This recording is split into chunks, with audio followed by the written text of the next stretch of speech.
Finally, an update on my Camponotus decipiens. The last update was 8 months ago. That's a crazy long time. So EA, why did you not give us updates on this colony?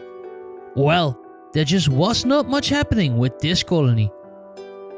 I also did not record these ants a whole lot because the Tar Heel Ants mini hearth is pretty bad for that.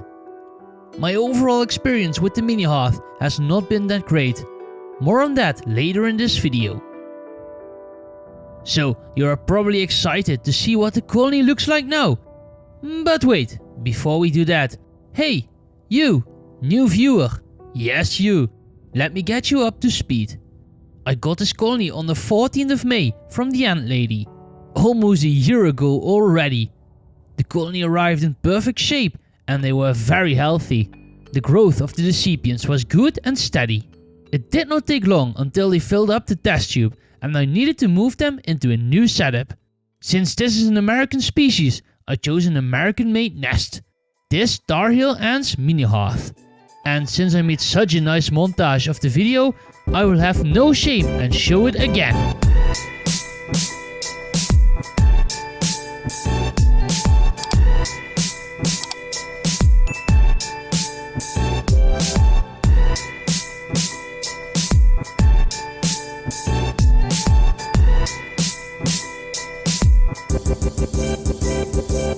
In hindsight, I moved these ants way too early, but people said it was an okay size, and you know that I always listen to the people. And there we are, a couple months later. The colony, as you can see, progressed nicely, but definitely not as fast as they should grow. Next to no recording, I also cared for these ants very poorly. Because I don't like this nest, I did not open the lid that much. This resulted in me losing interest for these ants. These ants also were on the far side of my ant desk, which I don't pay that much attention to. This resulted in the ants not growing as they should, and after a year, this colony is still a small colony. So, since you blame everything on the nest, please EA, explain what is wrong.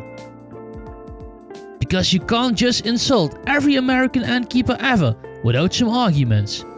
Well, alright, before I start with the negatives, these nests are beautiful. They are everything you want for a starting colony. The quality is great and all the bonus features are very nice. The cave system works very well for ants and I have seen tons of species do very well inside these nests. But it's just not for me. I don't like the hydration system. The grout comes loose and creates a huge mess. The outworld plaster molds very fast, definitely when ants put their waste there. So, in my eyes that is a very bad idea.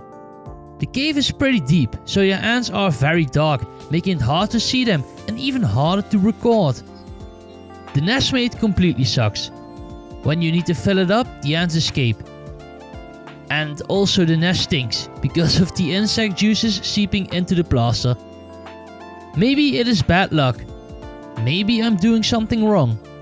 I'm just expressing my opinions as an ant keeper. So, that's why I wanted to try something else and move these ants into a Furanto wooden nest.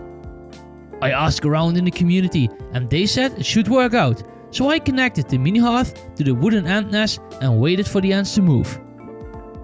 I put the nest on the heat cable and waited.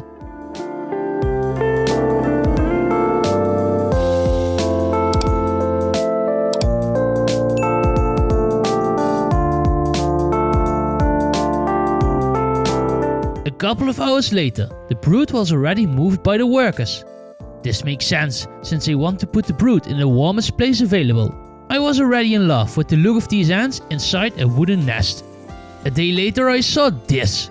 The queen moved as well. I was super happy when I saw it. This means the colony moved and they like the wooden nest. In terms of humidity it does not matter. The Tar Heel ant nest was not hydrated anyway. Now, it was time to disconnect the old nest and connect the proper outworld. I chose an older outworld that wasn't in use anymore. It is a little dirty because I tried making a natural setup and that really did not work out. Only thing left to do was connect it to the nest. This went very easy. As you can see, there were a ton of ants left inside the old nest, but with tweezers, hands and cotton, these were easily picked up. Some people get a little nervous when I pick up ants with my bare hands. But don't worry, I've done this so many times. I have a good feeling on how to pick up ants without crushing them, and honestly, I don't think that ever happened. So, with all the ants moved, I gave them a liquid feeder with sugar water and some fruit flies. They were pretty hungry, and I saw that the queen was quite slender as well. Despite that, the fruit flies weren't that interesting, and they all went for the sugars. A day later, pretty much all workers moved inside the wooden ant nest. I absolutely love it! These ants are really nice, and there's also some good news. I'm getting some colonies soon that you can buy as well. Don't worry, I will keep you updated on that. And with that being said, we reached the end of the video. I'm very curious how this colony will progress, and I'm so happy to finally have a species house inside a wooden ant nest. We will end this video with a little bit of Camponotus decipiens footage to appreciate these beautiful ants. Thank you for watching. I'll catch you in the next one.